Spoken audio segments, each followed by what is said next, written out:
Hello, everybody. Welcome to the final day of Knowledge. Thank you for going through this. We'll try to keep the energy high and keep you entertained during this talk. I know it's been a long, but welcome. Amazing 3 to 4 days, hopefully. So we're here today to talk about powering, AI-driven workflows with our zero-copy connectors, and what that really means is enriching your workflows with external data that may not reside in ServiceNow. Before we dig in, I've seen this many times now, we're going to talk about some forward-looking, roadmap items in this talk. Please make your purchasing decisions on what's available today. With that, I'm Kirill Sextonov. I am a product manager on the platform side, I guess AI platform now, as it's called. Hi, I'm Nikhil. I lead the engineering for the Workflow Data Fabric Hub and some of the other core platform frameworks that we have in ServiceNow. So if anything works, it's my credit, and if anything's broken, please speak to Nikhil when you're trying this out. All right, so where does this begin, right? So at ServiceNow, we're the AI platform for business transformation. I'm sure you've seen this slide many times throughout the conference, and I'm sure you've seen this slide as well, right? We're that AI platform for any industry, any AI, any data, any workflow, any cloud, and we integrate with any system. This talk is going to be focused on the data side of the house, right? We're going to be talking about how you can enrich those workflows with your data. We know that your data across your entire enterprise estate is scattered, right?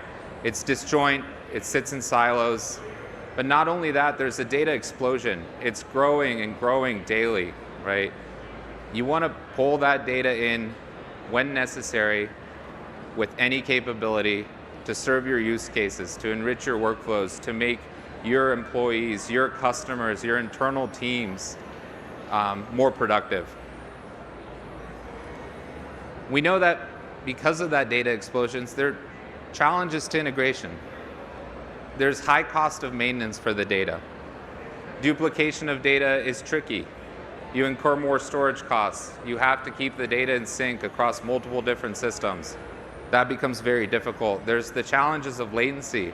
And I don't mean just latency of bringing the data in, I mean latency of building IT projects, right? It takes months and months and months, and we want to improve that time to value so you can enrich your existing ServiceNow workflows or build new agentic ones with that data wherever it resides. We want to up-level those point-to-point integrations. And Integration Hub is amazing, don't get me wrong. You have 200+ spokes that you can use, but it's purpose-built for API integration. You have to write scripts, point-to-point integration with a rigid interface without something like a SQL interface or using glide record to interact with items. And then that leads to limited automation, right?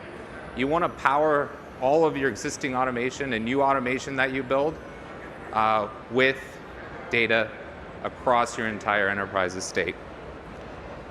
With that, we came out with this concept, I believe, in New York World Forum, the first time we spoke about Workflow Data Fabric.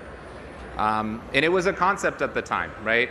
But the whole intent behind Workflow Data Fabric is for it to be an umbrella that houses all of the capabilities that you need in order to interact across your data estate and bring that data into ServiceNow to fuel more intelligent workflows and fuel your AI, fuel your existing workflows, whether AI or not.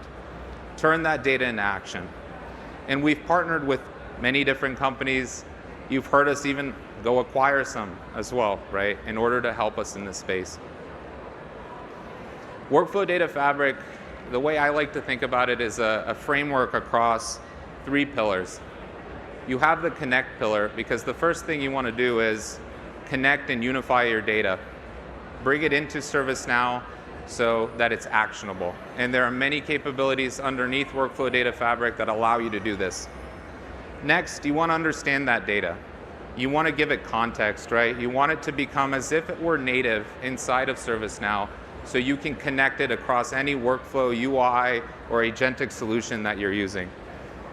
And when you do that, you're able to take action on any data. That's exactly what Workflow Data Fabric is about. With that, we know that we're not always the data gravity within your enterprise. We're partnering with many other companies across the workflow data network, as we call it, both SI partners and development partners, and companies like Snowflake, Google, Databricks, Oracle, and others to help you gain even more action. Now let's focus in on zero-copy connectors.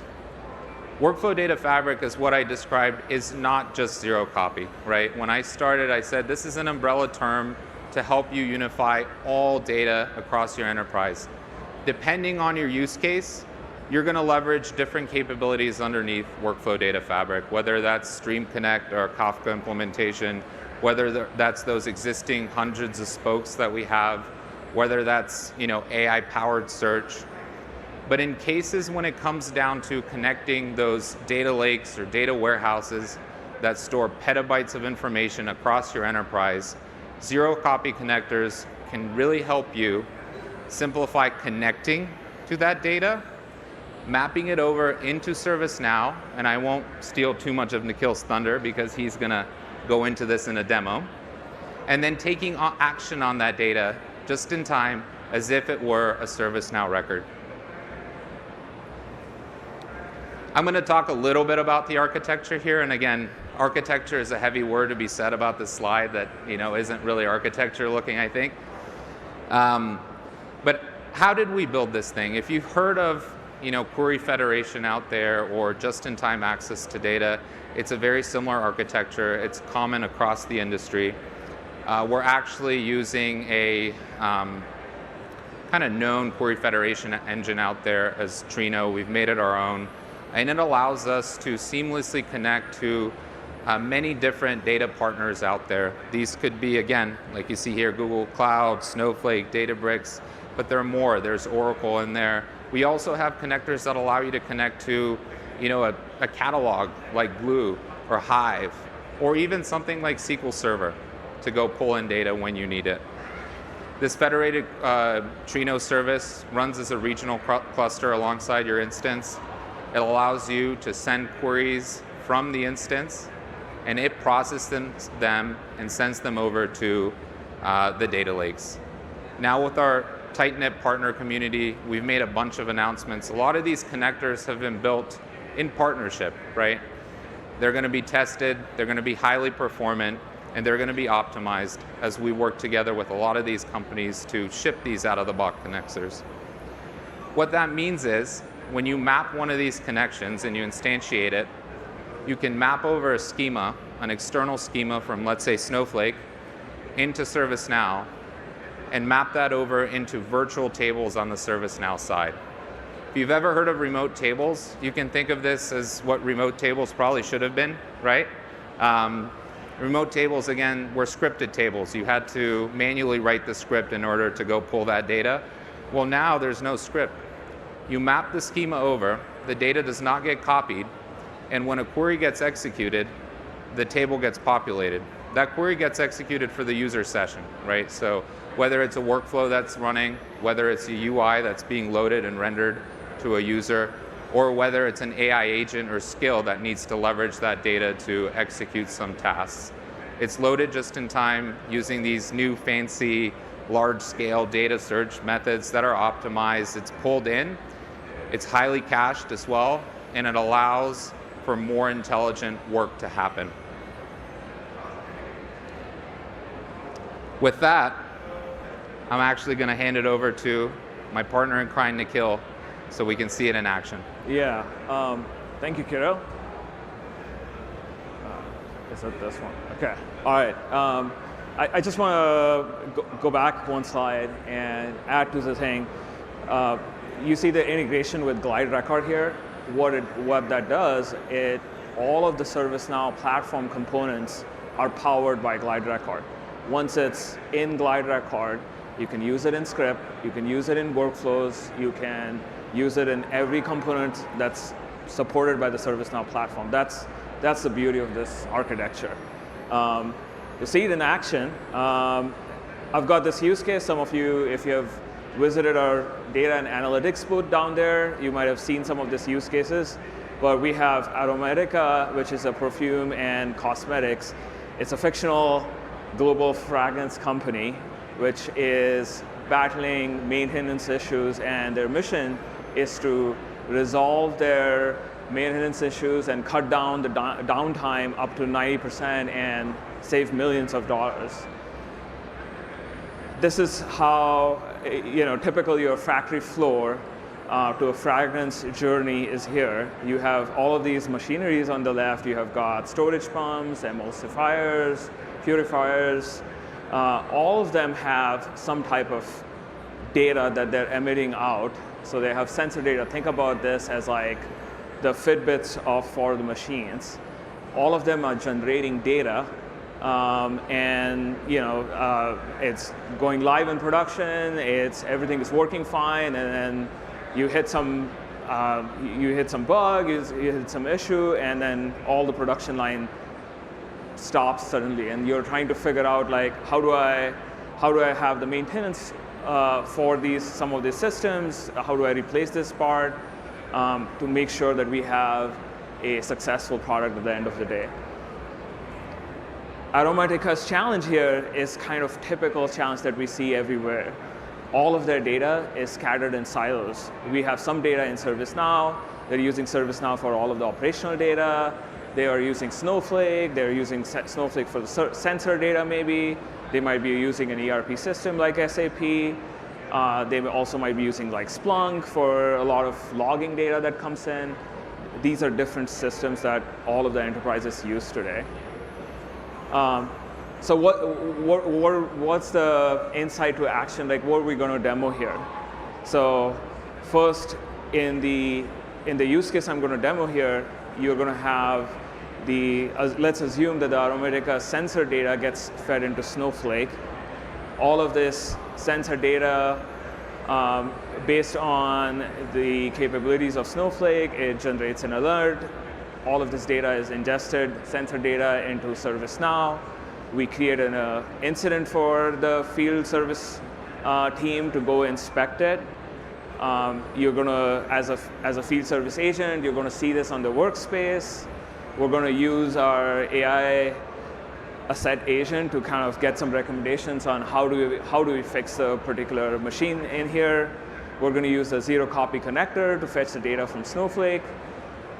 The relevant data gets fetched from Snowflake, and at the end of it, as a technician, I am going to update the work notes on ServiceNow, and then the same data would be updated back in Snowflake. So this is our end-to-end flow that I'm going to demo. So let's see. Wish me luck. We're going to do this live. Let's hope this works.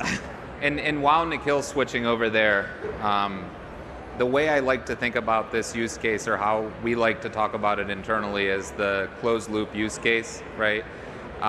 This is from a few systems. It can be across many systems. But at some point, a workflow is triggered. There's some event that triggers a workflow. In some stage of that workflow, all the data is not within ServiceNow. It needs to be unified from elsewhere.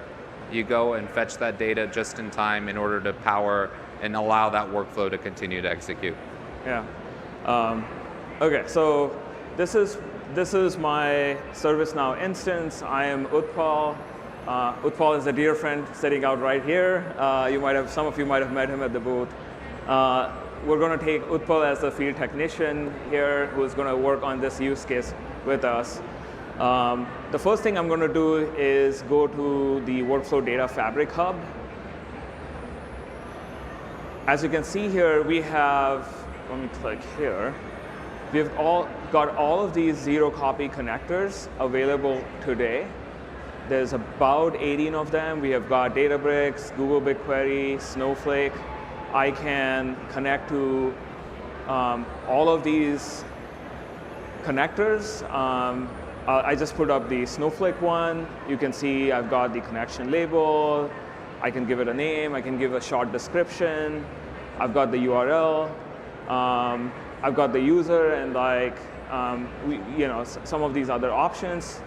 And the typical precursor to this step would be the Snowflake admin talking to the ServiceNow admin, right, based on the use case or the IT project that's going on, and enabling a subset of the schema that exists on Snowflake with set credentials to be used and instantiate the connection exactly like Nikhil is showing here. Yeah. So for now, for the demo purposes, I'm going to use something that I've already set up before. I've got this Aromatica predictive maintenance set up here. As you can see, I've got this connection URL. I specified a database. I have a and then I have a user, and then let's try doing a test connection and see if I can get it.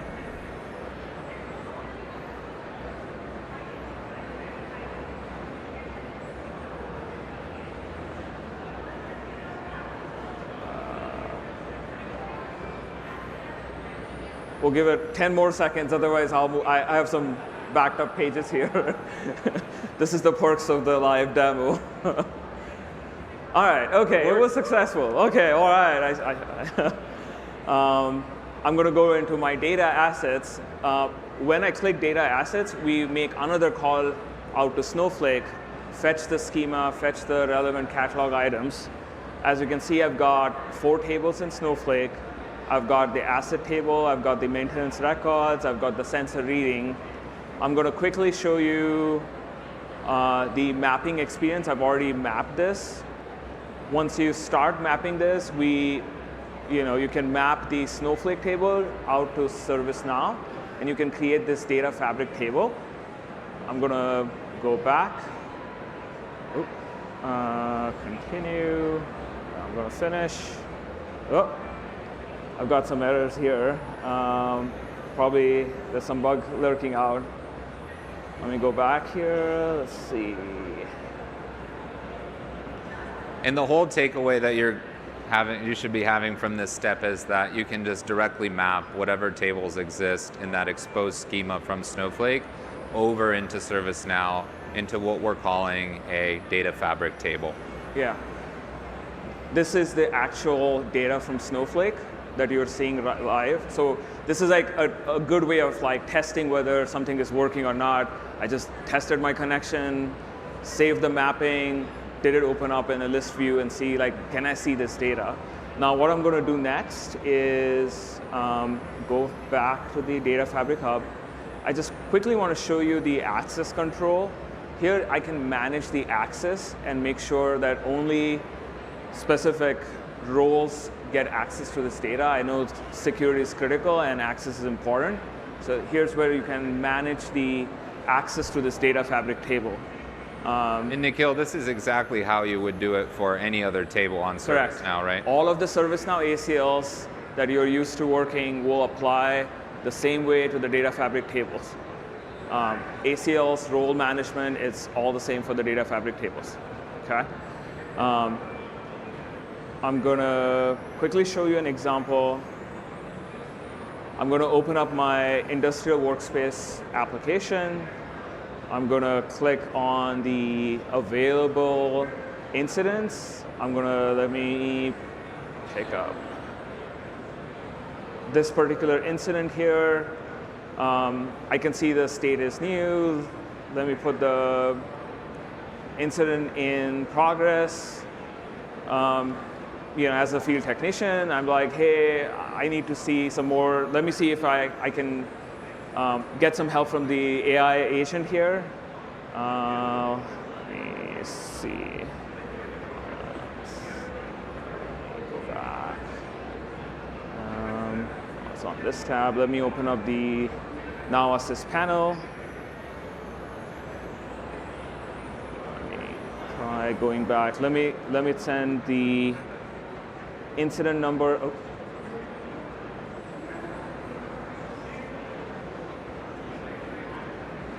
All right, so hopefully it comes back. So I've already, using the scale kit editor, I have a custom scale already defined, which looks up all of the relevant data.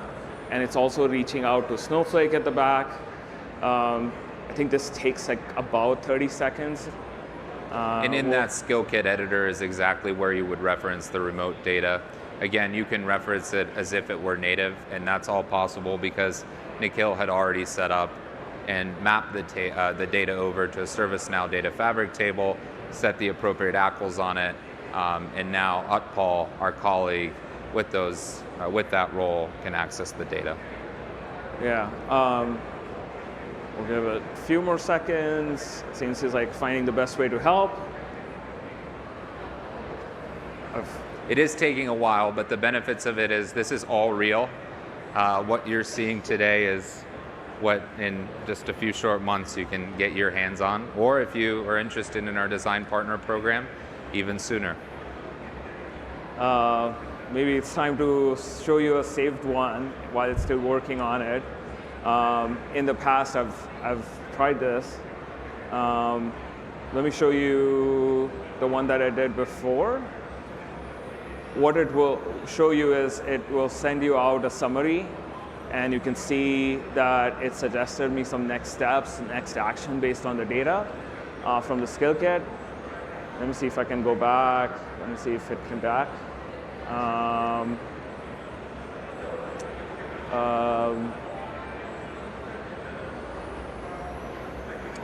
It didn't work, but I tried this back and sent me a summary.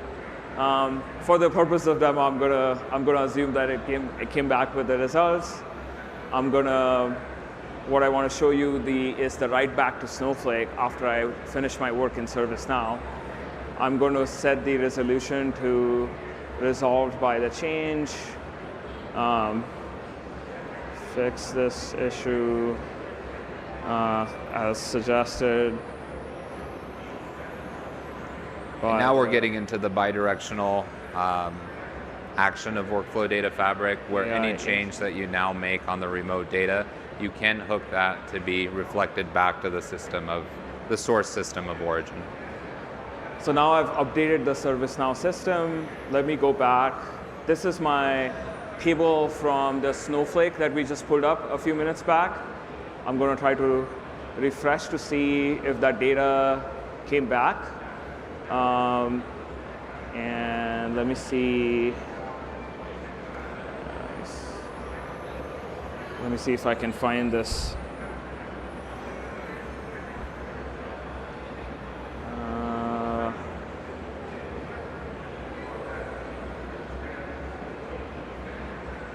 Let me see.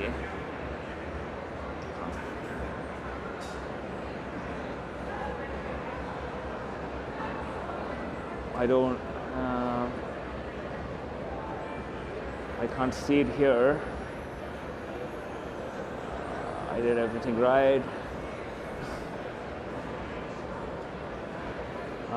Okay, so I'll try to find where it went while we take some questions. But there is a write back to Snowflake, and some of the using the integration hub spoke, we can write it back to Snowflake.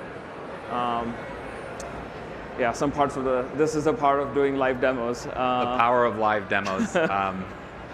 However, I think 3 key takeaways from the demo, right, and from zero copy connectors in general. They really simplify your ability to gain access to external data. You can connect your data across the enterprise. Now in just a few short clicks, you can map external tables into ServiceNow. In the future, you're going to be able to issue even more complex queries against those tables, right? But even today, it's super powerful because you have full glide record access against remote data that you can issue any query over to. It'll get translated into SQL and get executed over on the system source. In the future, that might be across multiple systems, right? It might be across multiple different ServiceNow instances as well. It's better performance and lower spend for all of you. Less storage to move around, less maintenance costs for the data, and it really allows you to access the data whenever you need it and access it quickly as a native construct on the ServiceNow platform. And then it's also controlled and secure access, right? As you saw, this is all following our existing security model. It's just like a native table that has ACLs that only appropriate roles can go and have access to. With that, thank you very much, everyone, for joining us. I think we have about 4 minutes left for questions. We're happy to take them here. If you want to learn more, here's some useful links for Workflow Data Fabric. But thank you all. Yeah, thank you. If anyone has questions, Yeah, please, there's a mic over here. And if we run out of time, we're happy to stand down and take some questions. We'll hang out afterwards as Yeah. well, but yeah, go for And it. see if our demo actually works. I don't know if a question is ahead of time, but could you use this kind of connector, zero copy connector, for extending your CMDB outside of ServiceNow? Outside of... Could you elaborate a little bit more? Instead of discovering and bringing back everything in, having some external data sources for assets and CIs just stay where they are and basically consider part of your CMDB as a virtual table. That you bring in from an external source and then Correct. map it over to CMDB. Right. Yes, you could do that, right? Like Yeah. this is it's a ServiceNow table once it's brought into the platform. So how you want to leverage and reference it afterwards, that's all up to you. Yeah, you could answer, yeah. Hi. Hi. Thanks a lot. This is really good.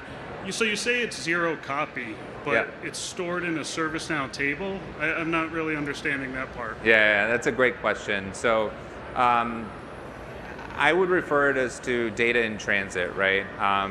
It's stored in a virtual table, which is really a logical representation of the data, and it's really the metadata and the schema that's represented in a ServiceNow.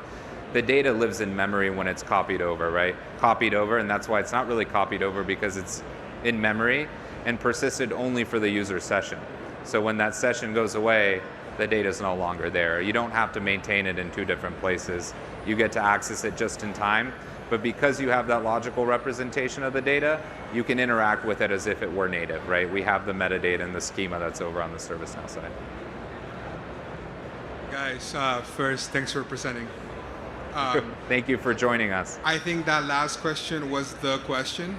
Now I have a two-part question. First, a follow-up to this last one. We're not writing to disk. We're storing our in memory. Is there an effect on the performance of the platform if I virtualize like 10 different tables? You want to take this one, Nikhil? Yeah, so the intermediate service that Kirill talked about in the architecture slide, depending on the size of the data, we do stream it down to disk and then stream it back into ServiceNow. So again, we're going to load data in terms of like 100 records, 500 records.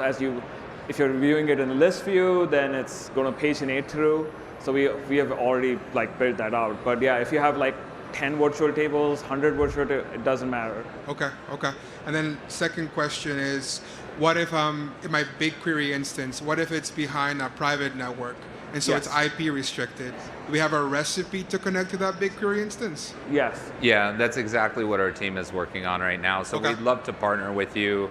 You can feel free to reach out to either one of us or anyone on the team. Please send your questions. Right on. We're working through various network topologies, Yeah, as I it's would annoying. call them. Yeah, I know. And I mean, one of the common patterns is our the security mid-server. team forces us to do things too. Yeah. But yes, Okay. there are going to be a few common patterns that you can use as a reference to how you can connect across, your instance and an external data source, Awesome. data system. Thanks, fellas. Yeah. Thank you. So just a very quick clarification. Are we also talking on-prem local SQL servers? Because most of your examples were cloud-based. So We can. If you can connect to it over the internet, even if it's on-prem, then Okay. you can access it, right? It doesn't have to be on the cloud, as long as you can expose an OAuth connection to that database. So it would need to be like some OAuth connection. Yeah. And I would mean, this we run sup- through the mid server or? You could go through the mid server. Okay. We support like all That's types of authentication. Or direct connection, but again, yeah. Okay, so we'd have options. You have options, yeah. Awesome. Thank you, guys. Yeah, for sure. I think we're going to get kicked out of the stage. Yeah. We'll just come down and... We'll hang out on the side if anyone else Thank wants you, to ask everyone. more questions. Thank you.